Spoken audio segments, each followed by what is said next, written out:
Good day everyone and welcome to these lectures on physico-chemical processes for wastewater treatment.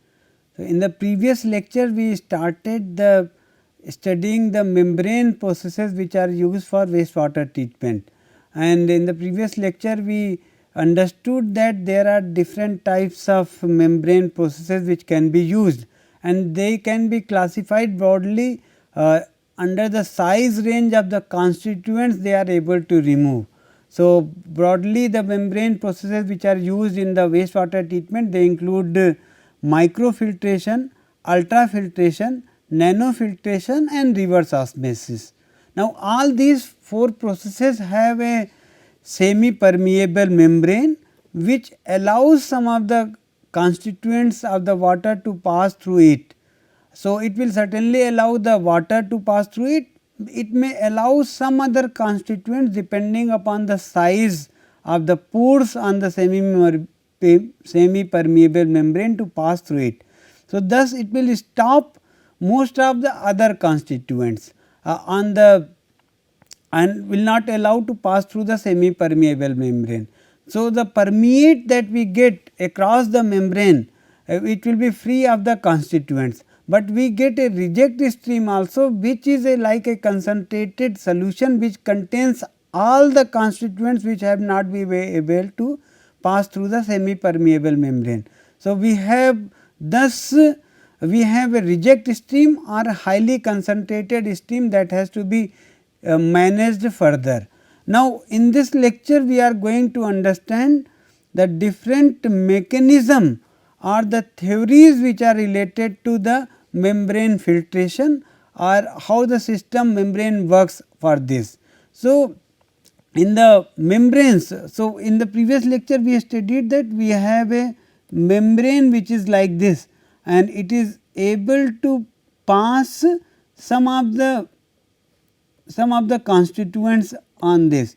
So, and we have a reject which is coming from here and a flux of water which coming from here. Now, this membrane on which the filtration occurs, so they have a different pores which are there.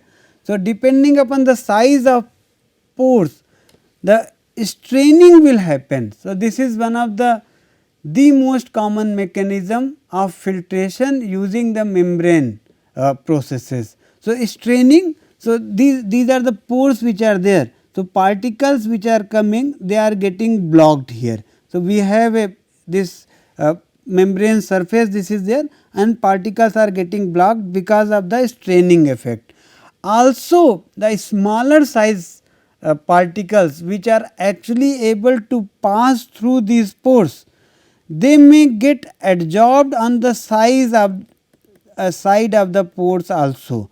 So, adsorption is another mechanism by which the removal happens. Now, cake filtration is another mechanism. So, all the particles which have been blocked, so they are able to, now they have been blocked because their size is bigger than the pore size itself. Now, second layer of the particles will come, and because a number of layers formation may happen, so soon the size of the pores, because of this additional cake which has been deposited on this membrane surface, that will make the pore size effectively much smaller than the usual pore size. So, the cake will also filter out the smaller size particles also, certainly bigger size particles as well. So, finer particles which are much lower than the size of the pores, they are also getting blocked here. So, we can see here very easily the finer particles are getting blocked here as well. So, we have three common mechanism by which filtration occurs on the membrane surface. The first is straining, then we have adsorption, then we have cake filtration as well. So, going further, we can see here that subparticles are getting removed because of the mechanical screening which is happening on like in figure A. Because the particle is larger than the smallest opening through which the water flows, this is the dominant mechanism for membrane filters. Now, additional mechanisms that can remove the particles are like adsorption and cake formation. So, this is possible. So, for adsorption, like natural organic matter which is there, that gets adsorbed on the membrane surfaces as shown in the figure B, which was shown here. Now, further ahead, in the early stages of filtration with a clean membrane on which there has been no trapping of any particles, the first layer of particles will get formed, because it will remove the soluble and insoluble materials that have dimensions that are much smaller than the membrane pore size. So, that will only go through, others will be stopped. The adsorption capacity will also quickly get exhausted, because these materials have limited adsorption capacity. Now, the adsorbed material on the side of these pores, actually these also effectively reduce the pore size further. So, adsorption also reduces the pore size, thus increasing the ability of membrane to capture particles that are smaller than the nominal pore size of the membrane itself. Now, particles that are removed by straining, they build up as a cake on the membrane surface, and as shown in the figure C, and the cake itself starts acting as a filter medium, and it improves the efficiency of the filter, because it collects the particles much smaller than the nominal size of the membrane. So, this is how it happens, but with the cake formation, the flux of the water which is passing through the membrane, that also gets reduced. So, after a certain time, the treatment, the amount of treated water that we get also gets removed, though we are getting a better water as compared to earlier as in the permeate. Now, there are different models or the equations etc., which are used in the membrane filtration. So, in today's lecture we are going to discuss all these basic model equations etc., which are used for describing the membrane processes and for their better in understanding. So, the basic model which is used for understanding or describing the membrane performance is based upon the concept of rejection, that how much amount of material is getting rejected by the membrane itself. The fraction of material removed from the feed stream is described in the form of simple efficiency equation, which is given here. So, here is that we can call it as rejection, okay, and it is called as dimensionless. So, what is the concentration in the feed minus concentration in the permeate. So, we can call it the concentration in the reject stream also divided by concentration in the feed. So, this is what is given here.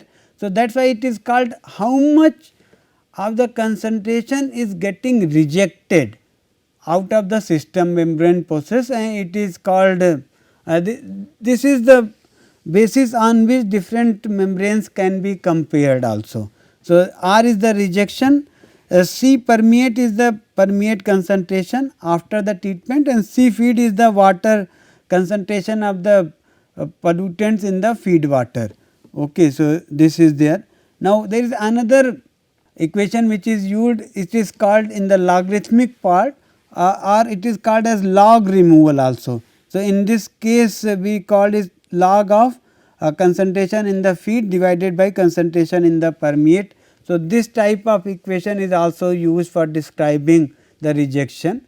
Also percent removal efficiency can also be used. So, this equation is also very common, which is used for reporting the removal efficiency of the systems. So, this is there. Now, rejection as a function of particle size can be described using this equation, which was given by Ferry, and it has been reported in various papers including Yao et al. 1978, MWH 2005. The details of these papers are given in the reference section. So, here it is like what is the diameter of the particle which are getting trapped or removed, and with respect to diameter of the pore. So, what is the effective diameter of the pore and what is the diameter of the particles they are able to remove. So, this is how it is, this equation has been given, and this is used as a equation for rejection as a function of particle size. So, this equation is also used many times for discussing the membrane utilities or how they are working.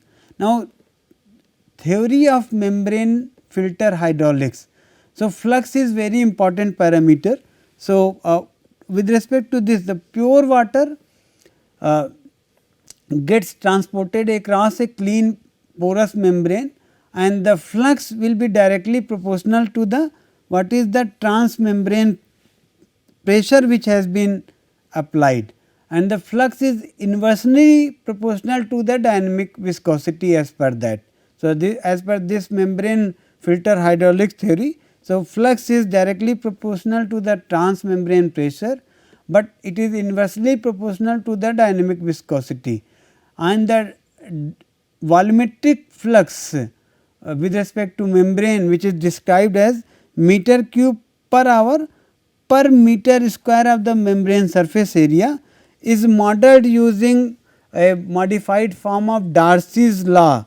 So, Darcy's law is modified and used in the membrane for determining the volumetric flux, and it is the volumetric flux in the membrane case is generally reported as meter cube per hour per meter square of the membrane surface area.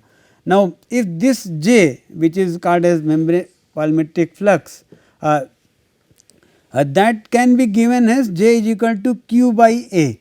So, Q is the volumetric flow rate of pure water and A is the surface area of the clean membrane. Now, this J is equal to Q by A is directly proportional to delta P. So, delta P is the transmembrane process across the semi permeable membrane, and nu is the dynamic viscosity of the water. So, they may have different unit.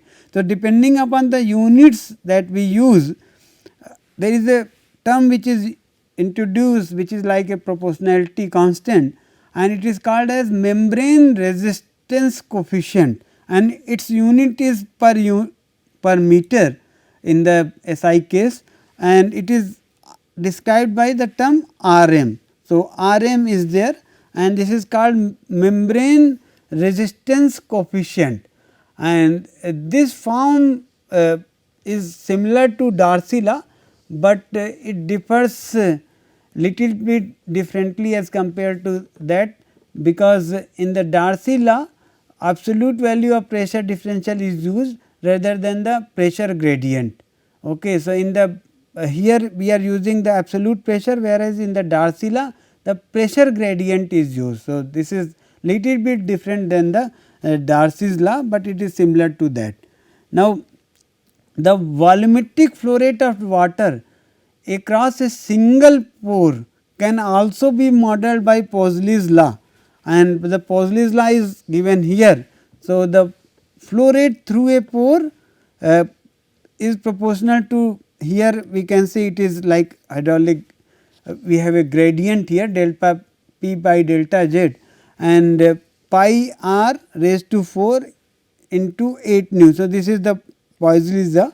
Here Q pore is the volumetric flow rate of pure water across the single pore, r is the radius of the pore, delta P is the membrane transmembrane pressure, and nu is the dynamic viscosity of the water, and delta Z is the length of the pore itself. So, that is there. So, we have radius of the pore which is important, the pore length is also important, and the delta P. So, if everything all these 4 parameters are known, we can find out the flow rate through a single pore. So, this is there, because pores in the commercial water treatment membranes are not perfectly cylinder.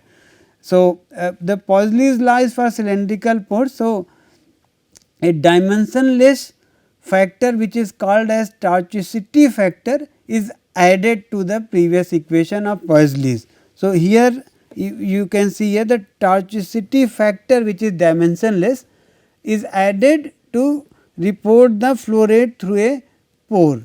To represent the total flow rate, the previous equation is multiplied by the surface area and pore density per unit area. So, through that if we can do, so we can come to the overall total flow rate also. So, this is possible through this method.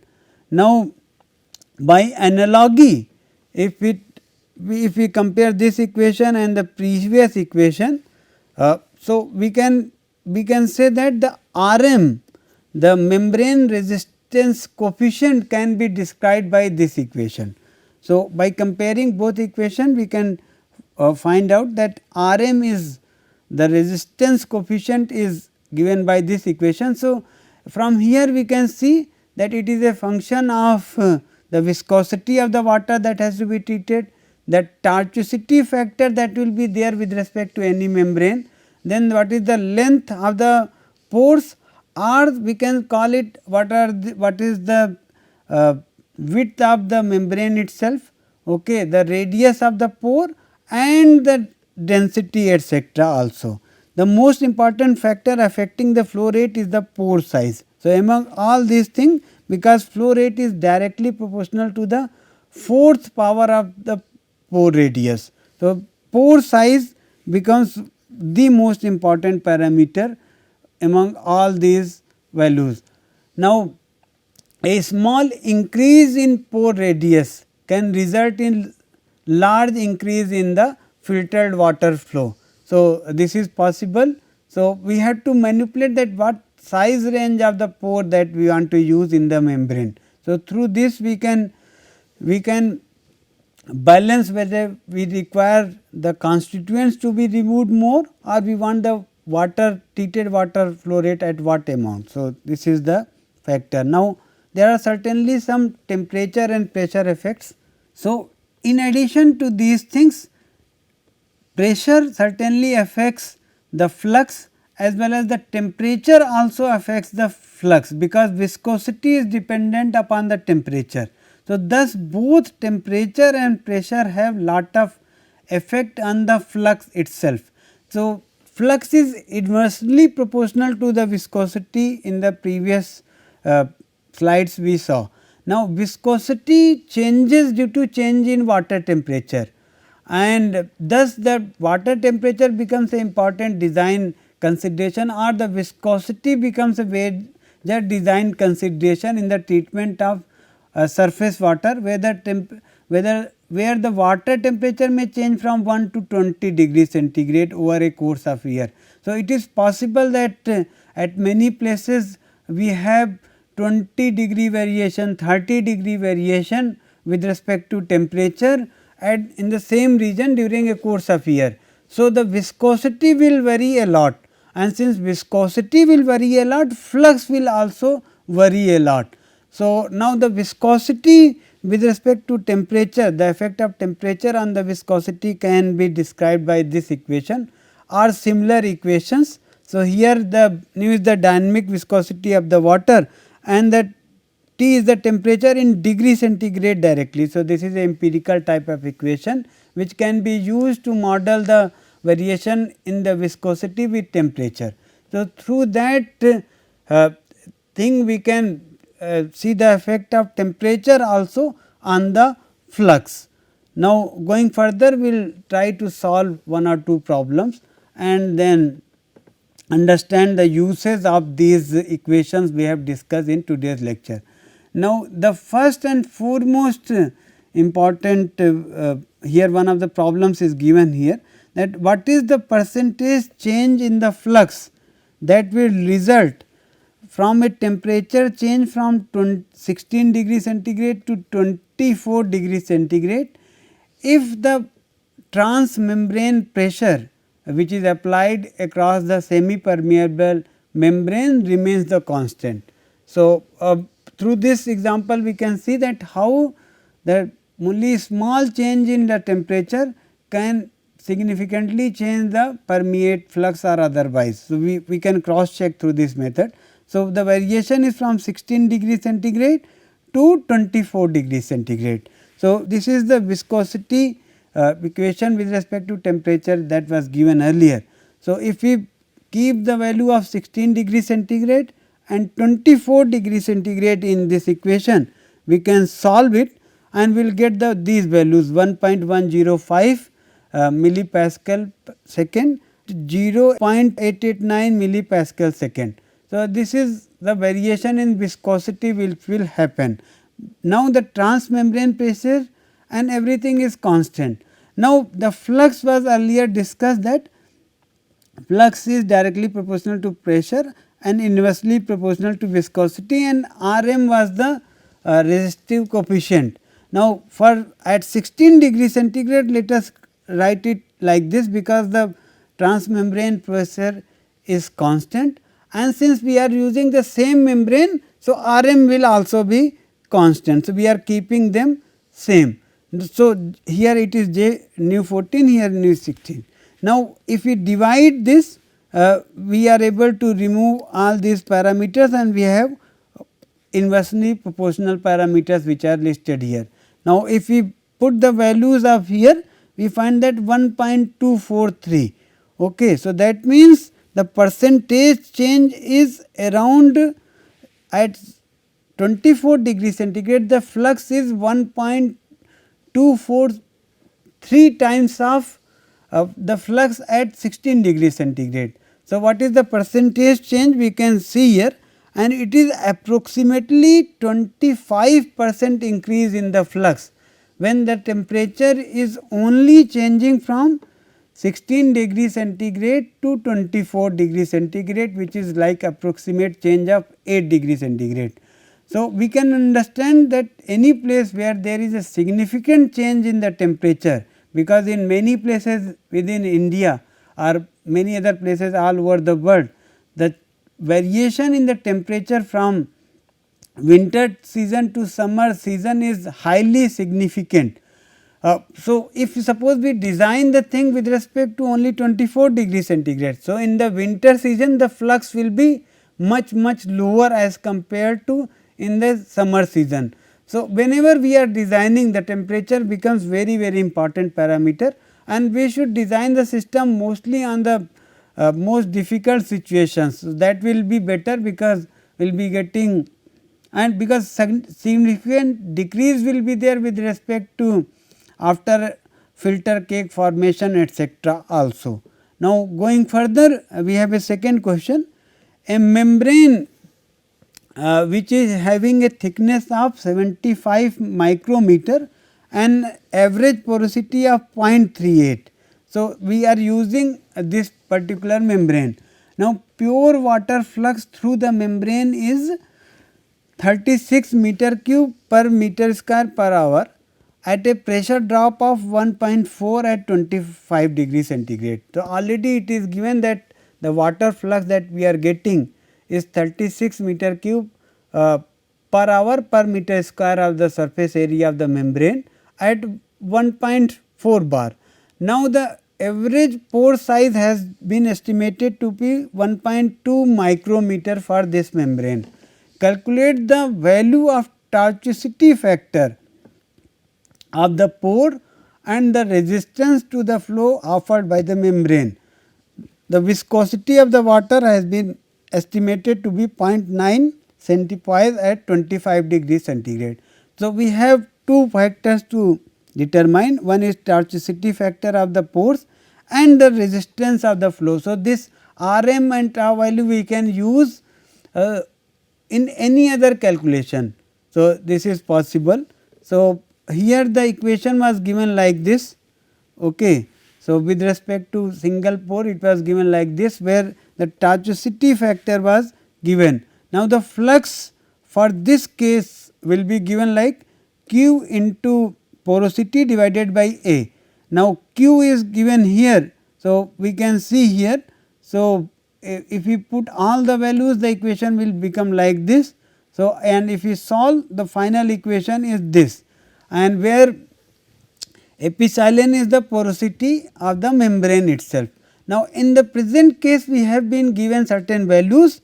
Now, all these units have been converted into basic SI units. So, here so that we can easily cut the units and solve the question very easily. So, diameter was 1.2 micrometer. So, it has been multiplied by 10 raised to minus 6. The radius or the pore size is 0.6 micrometer. So, it is given here. Pressure is 1.4 bar. So, it has been converted into Pascal. Viscosity is 0.9 centipoise. So, it is equivalent to 9 into 10 raised to 4 kg per meter second. Then the delta Z is 75 micrometer. So, it is again given here. Now, the J flux has been given to be 36 meter cube per meter square per hour. So, it has been converted into per second, because here in the viscosity we have per second unit, and the porosity is 0.38. Now, if we have to keep all these units here to find out the value of tortuosity factor. So, we write all the units. So, 36 divided by 3600, this is the flux, and epsilon r square delta p delta z, everything is there, and if you solve it, we will be finding that okay, tortuosity factor for this particular membrane is 3.325. Okay. Now, flux can also be given like this. So, in this case, if you solve it, we will get the resistance which is offered by this membrane. So, this value we can solve it easily. You can see here the value comes out to be 15.56 into 10 raised to 10 per meter. So, this example gives us that if we have made any membrane in a industry. So, what we have to do is that we have to find these parameters, both tortuosity and Rm, and we have to report these values to any person or any company which is purchasing these membrane for their uses. So, for them to use these membrane, they will always insist the manufacturer to tell us the tortuosity factor and the resistive coefficient. So, for this we have to perform experiments in the industry itself or some any other laboratory, and this they can do. These experiments they can perform at different pressures, at different temperatures, and through this they can report what is the tortuosity factor and what is the resistance offered. Certainly, the flux has to be measured experimentally, that how much amount of the water is coming per hour, and similarly the surface area of the membrane also has to be measured. So, through these methods we can find out. Similarly, the porosity also has to be determined. So, through these methods we can find out these parameters, and whenever we are selling these membranes, we can report and tell these values to the buyer, and they can then design the system at the actual condition using all these parameters, maybe at certain other pressures, other temperatures, etc. So, this is the example that gives an idea how to report these parameters, because these are very common things and they have to be reported. So, in this today's lecture, we tried to learn different equations and little bit mechanisms by which the membrane processes work, and what are the different, how we can determine the flux. We saw that the flux is a it is dependent upon different parameters, including the pressure difference, the size of the pores, the length of the pores, and then the viscosity of the water. Viscosity in turn is a temperature dependent parameter. So, change in the temperature from one season to another season affects the flux a lot. So, we have understood the basics of the theory of the movement of the water across the membrane. So, in today's lecture we understood the basic numericals that we can solve, or the basic understanding how we can go ahead with calculation of some of the important parameters with respect to membrane treatment. So, we will continue further with the membrane processes in the next lecture onwards. Thank you very much.